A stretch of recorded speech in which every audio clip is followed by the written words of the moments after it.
Witamy serdecznie po raz kolejny. Witam Ciebie, Piotrze, witam wszystkich naszych słuchaczy, no i też osoby, które odwiedzają kanał Piotra, bo tam dużo ciekawych rzeczy się dzieje, więc warto jest, żebyście zasubskrybowali oczywiście tutaj mój kanał, jak i kanał Piotra, żeby być zawsze na czasie. Ostatnim razem rozmawialiśmy o kuli z Buga, a dzisiaj chciałbym przenieść się, albo żebyśmy się wspólnie przenieśli do roku 2027. Chodzi mi o znowu ten temat strachu, który miałby jakoś powracać, ponieważ dziennikarz Ross Coulthard rozniecił na nowo w ogóle tą dyskusję o tym evencie, albo evencie, jakby to ładnie po angielsku powiedzieć, 2027. No i co on tam tak ciekawego powiedział? Witam wszystkich raz jeszcze. Jeżeli chodzi o temat 2027, to też oczywiście odsyłam do naszej poprzedniej rozmowy, ale ostatnio pojawiło się naprawdę kilka nowych wątków. Kilka osób zaczęło przedstawiać tę historię, może nie w nowym świetle, ale zaczęto tym znowu straszyć. I to jest nie tylko Ross Coulthard, ale to jest też na przykład taki channeler Bashar, plus jeszcze inne osoby. Jak to wszystko wygląda z Rossem Coulthardem? On pod koniec maja 2025 roku na jednym z wywiadów, czy w jednym z wywiadów powiedział coś takiego, że z pewnością coś się wydarzy w roku 2027, przy czym należy zwrócić uwagę na ton jego wypowiedzi i na to, jakich słów użył. Powiedział, że z pewnością, bo ma jakieś przecieki od jakichś źródeł, nie podał oczywiście jakich, mówiące, że coś wielkiego idzie, coś się ma zadziać i to będzie coś, co prawdopodobnie wstrząśnie posadami naszej cywilizacji. Ross Coulthard, jeżeli ktoś nie wie, to jest dziennikarz, który od lat zajmuje się tematem UFO, natomiast on etatowo niejako od momentu rozpoczęcia, może nie rozpoczęcia, od momentu takiej, medialnej wrzawy wokół projektu Disclosure, on jest takim etatowym komentatorem. On przeprowadził wywiad z Graszem, zawsze tam, gdzie jest jakaś sensacyjna sprawa, no to tam Coulthard jest, przy czym on przez niektórych uważany jest za człowieka charyzmatycznego na pewno, ale też jest uważany za człowieka godnego zaufania, chociaż to zaufanie kilkakrotnie, że tak powiem, nadszarpnął. No i tenże Coulthard twierdzi, że coś się zbliża, że są informatorzy, którzy mu przekazują wieści o tym, że jak on to określił, żyjemy z wyrokiem, że ludzkość żyje z wyrokiem, że coś się takiego stanie w 2027 roku, że będzie zwrotem w naszej cywilizacji. Tylko że dziwna sprawa, że kiedy go zapytali, co się stanie, no to on powiedział, że nie wie, że on to ciągle słyszy, że on wie, że z pewnością się stanie, ale nie powiedział co. No i taka gadka jest z nimi, straszą cię apokalipsą, a koniec końców się nawet nie dowiadujesz, co się ma wydarzyć, ale musisz na wstępie zrobić takie założenie, musisz uwierzyć, że się wydarzy. Warto dodać, że Coulthard, nie wiem, takie jest moje zdanie, że jest kolejną osobą, która o tym mówi, ale jest też osobą, nie chcę użyć stwierdzenia najbardziej wiarygodną, ale taką, która dużo może stracić, jeżeli to się okaże jakiś farmazon. No bo to jest dziennikarz i do 2027 roku mamy kilkanaście miesięcy, mamy 1,5 roku. I kiedy dziennikarz mówi o tym, że z pewnością coś takiego się stanie, no to co jeżeli się nie stanie, prawda? No to jego wiarygodność pójdzie się chromolić. No ale on oczywiście zostawił sobie furtkę, zostawił sobie asekurację, mówiąc, że on również słyszy, że coś idzie i to może się wydarzyć zarówno w 2027, jak i w 2034, jak i pod innymi datami. No coś jest, coś idzie, coś nadciąga. Narracja, która jest utrzymywana wokół fenomenu eventu 2027, staje się coraz dziwniejsza. Wygląda moim zdaniem coraz bardziej podejrzanie. tak jakby chodziło tylko i wyłącznie o utwierdzanie w ludziach przekonania, że coś ma się niesamowitego wydarzyć. Ja to widzę w ten sposób. Skoro w ogóle wiadomo jest, że event będzie miał miejsce w roku 2027, no bo przecież w jakiś sposób ta data została wyliczona, to co mówi nam to o naturze tego, nazwijmy to, rzekomego zagrożenia? Sam Coulthard wskazuje na kilka możliwych scenariuszy, no bo on oczywiście nie wie, ci jego tajemniczy informatorzy nie podzielili się z nim tą zaskakującą wiedzą, powiedzieli mu w domyśle: Ross, zginiesz niedługo, ale ci nie powiemy jak, bo to jest bardzo tajemnicze i to tylko niektórzy mogą to wiedzieć. Co się może wydarzyć, sugerował Coulthard. Na przykład, pierwsza i najbardziej popularna teoria mówi, że przylecą obcy. On akurat się do tego bardzo nie odnosił. On zasugerował, że w grę może wchodzić jakieś, naturalne zjawisko, jakiś kataklizm niecodzienny, na przykład związany z nadaktywnością Słońca, związany z rozbłyskiem gamma, związany, nie wiem, z przejściem Ziemi przez jakąś chmurę pyłów, ale może też, jak sugerował, chodzić o chociażby wyrwanie się AI spod kontroli i przejęcie przez sztuczną inteligencję kontroli nad komputerami na całej Ziemi. No ale z drugiej strony, wiesz, kiedy słyszysz, że jakaś data jest zapowiedziana, kiedy słyszysz, że jest ustalona data apokalipsy i wiadomo, co to będzie, no to człowiek się zaczyna zastanawiać, no dlaczego akurat w 2027 roku miałoby się wybić na niezależność AI, skoro ono może to zrobić na przykład w połowie 2026. No dziwne to by było, żeby akurat zaplanowali bunt maszyn na rok 2027. Wiele osób sugeruje, że skoro ta data jest wyliczona, no to chodzi o jakieś zdarzenie, które nadciąga i które jest spodziewane i można je wyliczyć. No co można wyliczyć? Wybuch wulkanu? No nie. Trzęsienie ziemi? No też nie. W grę wchodzi ewentualnie kolizja z jakimś obiektem typu asteroida albo przylot obcych, to znaczy innymi słowy, w domyśle, zdaniem zwolenników teorii spiskowej o evencie 2027, astronomowie coś widzą, obserwują jakiś obiekt, który jest na kursie kolizyjnym z Ziemią, czy to jest obiekt typu asteroida, czy to jest statek kosmiczny, no i oni wyliczyli, biorąc pod uwagę prędkość tego obiektu, jego masę, że on tutaj będzie gdzieś właśnie w 2027 roku. I tak to wygląda. Natomiast najpopularniejsza teoria spiskowa związana z eventem, która jest podnoszona, która jest akcentowana przez wiele osób, także obecnie, sugeruje, że dojdzie do kontaktu, że będzie to przylot obcych, tak? No, dlatego się udało wyliczyć datę, że po prostu oni tu już lecą i jest ich widać i jest wiadomo na podstawie obliczeń, że będą tutaj za co najmniej kilkanaście miesięcy i tak to wiesz, tak to wygląda. Tych koncepcji oczywiście jest też więcej, no, na przykład taka mówiąca, że teraz się straszy tym eventem 2027, a tak naprawdę tym, co się wydarzy, będzie ta fałszywa inwazja, o której żeśmy też kiedyś mówili, tak?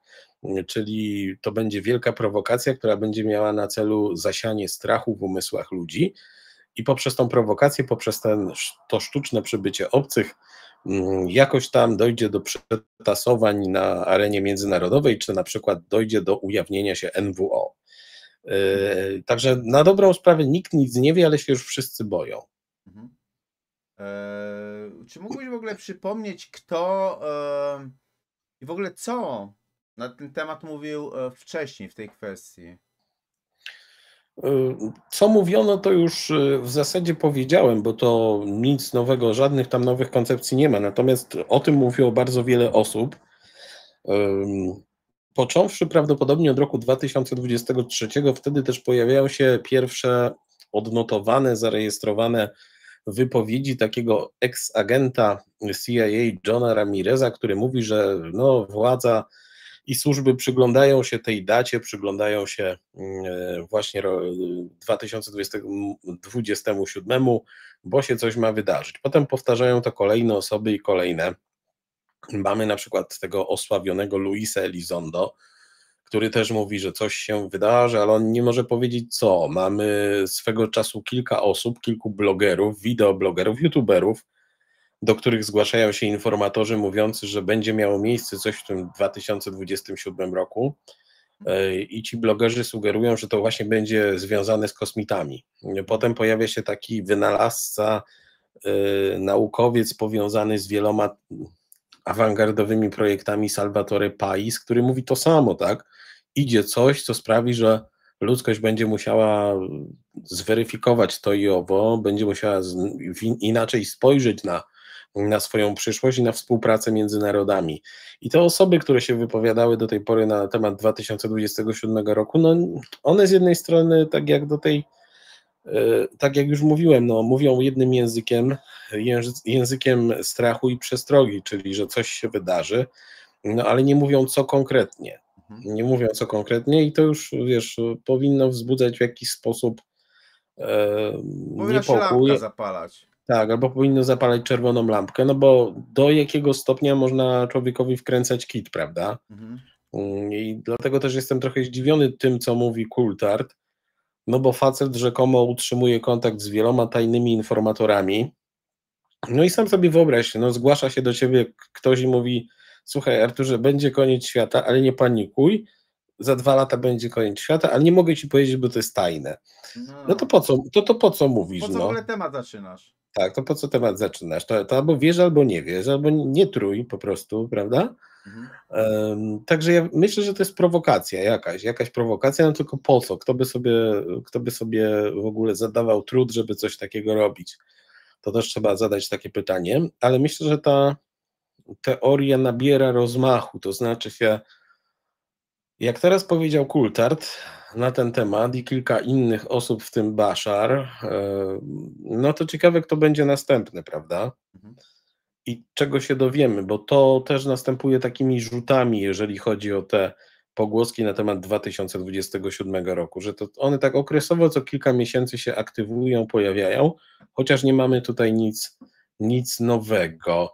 Interesujące jest również to, że wiesz, te pogłoski, one się gdzieś tam zbiegają z tymi wszystkimi przestrogami na temat nadaktywności Słońca, na temat tego, że w ciągu najbliższej dekady, no ponad dekady, czeka nas kilka bardzo bliskich spotkań z obiektami okołoziemskimi. Po prostu bardzo blisko przejdą koło Ziemi duże asteroidy. Bardzo możliwe, że w 2032 roku jedna z tych asteroid po prostu uderzy w Księżyc. Jest Apopis. Gdzieś tam nieustannie słyszymy o kosmitach, o UFO, o kontakcie. No i to wszystko się, wiesz, tak razem ze sobą gdzieś wymieszało i powstała ta teoria spiskowa. Pytanie, czy ona powstała sama, czy ona się narodziła automatycznie w ludzkich umysłach. Ktoś coś kiedyś powiedział i ludzie zaczęli o tym mówić, czy ona się narodziła w taki sposób, że ktoś zasiał to ziarno, że ktoś zanęcił i sprawił, że wiesz, że powstała i teoria o 2027, no i w tym kontekście ona by była prowokacją tak naprawdę jakąś, no tylko po co? Po co coś takiego tworzyć? Każda teoria tego typu, każdy psy-op, każda operacja psychologiczna powinna mieć jakiś cel. Jak jest w przypadku 2027 eventu? No trudno powiedzieć. No właśnie, tu pozostaje to pytanie. Może wy znacie odpowiedź na to pytanie, jaki jest cel tego typu plotek, bo jeżeli wpadniecie na jakiś pomysł, to oczywiście wrzucajcie tutaj u nas w komentarzach. Będzie No nam wiesz, bardzo miło.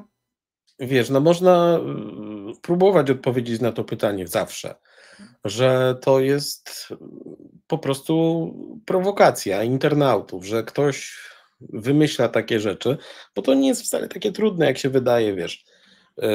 Wprowadzić w błąd kilku dziennikarzy, wystarczy, że założysz maila, podasz się za pracownika CIA i już jesteś informatorem. Czyli może to być tego typu prowokacja, która nie ma na celu nic prócz przestraszenie kogoś. Może to być sądowanie naiwności ludzi przez służby specjalne. To może być kolejna rzecz. Może to być próba manipulowania najbardziej nieodpornymi na tego rodzaju perswazję ludźmi, czyli wiesz, nam się to wydaje głupie, no ale wyobraź sobie, że są osoby, które się tym będą przejmować, tak? Na przykład bardzo religijni Amerykanie, kiedy podchwycą tą teorię, kiedy ona się jeszcze zintensyfikuje bardziej, to może dojść do takiej sytuacji, że oni będą żyli w przeświadczeniu, że oni będą żyli w strachu, że ten 2027 nadciąga i coś się wydarzy. No i oni wtedy automatycznie będą może w jakimś stopniu wskutek tego strachu no, popełniać określone decyzje, popełniać określone wydatki. Może tak być, ale nie wiem. Nie wiem, jaki to by miało sens, tak? Jakby to mogło zostać wykorzystane politycznie. Trzecia hipoteza, no to ta fałszywa inwazja, no ale to nie wiem, na ile to jest wiarygodne. Inna hipoteza no, mówi, że to po prostu jest rzeczywistość i my będziemy się musieli zmierzyć z tym zagrożeniem. Może wcale nie chodzi o 2027, może chodzi o inny rok, ale to jest takie, wiesz, przyzwyczajanie ludzi powoli, drobnymi kroczkami do katastrofy, która prędzej czy później nadejdzie, no bo też bądźmy realistami, żyjemy na planecie, która jest aktywna geologicznie, która w swojej historii przecież miała no, tysiące pewnie epizodów związanych z kolizjami z dużymi ciałami kosmicznymi. Ludzkość po prostu za krótko istnieje, żeby coś takiego przeżyć, ale to też nie można patrzeć na dyskusję o asteroidach, że to jest straszenie ludzi, to jest po prostu nasza rzeczywistość, jakby nie było. My tutaj okruchy wszechświata w postaci komet czy asteroid krążą cały czas. No ale wiesz, no tak na chłopski rozum, no to co, społeczność astronomiczna, akademicka wie, że leci w stronę Ziemi i asteroida i że huknie i spadnie nam na głowę, ale jest jakieś sprzysiężenie, żeby o tym nie mówić, bo ludzie co zgłupieją. Z drugiej strony, no też jaki to musiałby być duży obiekt, aby doszło do naprawdę ogromnych zawirowań, nie takich lokalnych, nie takich, które obejmą na przykład, nie wiem, nawet znaczną część planet, tylko takich w skali całego świata. No to musiałby być ogromny obiekt. To co? Nikt go nie widzi, nikt go nie śledzi. Astronomowie zrobili sprzysiężenie, żeby nie informować o tym innych. No też to takie jest trochę, wiesz, Cienkie. aż zaspiskowe, prawda? No zobaczymy. Poczekamy, zobaczymy. Może będziemy musieli to wszystko odszczekać za 18 miesięcy. Chodzi mi tylko o to, że to się dziwne wydaje, coraz dziwniejsze. Mam wrażenie, że ktoś z jakiegoś źródła te informacje rozprzestrzenia. Pytanie po co? Takim naturalną kontynuacją tych dotychczasowych teorii o evencie 2027 byłoby to, że teraz, kiedy powiedział o tym Coulthard, to zaczną się bardzo konkretne informacje pojawiać. Tylko że tu się znowu otwiera pewna pułapka, no bo kiedy pojawią się konkretniejsze informacje, no to też ludzie będą starali się je zweryfikować, bo będą wiedzieli, w którą stronę iść z interpretacją albo gdzie szukać informacji, tak? A tak na razie, no to wiesz, jest powiedziane, że będzie apokalipsa za kilkanaście miesięcy, ale to nie wiadomo gdzie szukać, no bo może być wszędzie, bo to wszystko w ogóle jest tajne i nie interesujcie się. No i taka rozmowa z tymi sygnalistami w Ameryce. No tak, mówię. Jeżeli komuś z Was wpadnie coś do głowy, wrzucajcie to w komentarzach. Ja dziękuję serdecznie Tobie, Piotrze, za wspólnie spędzony czas. Dziękuję, pozdrawiam. I oczywiście zachęcam też do zaglądania na kanał Piotra, tam zawsze coś ciekawego można znaleźć. Pozdrawiamy serdecznie i do następnego razu. Trzymajcie się. Trzymajcie się, cześć.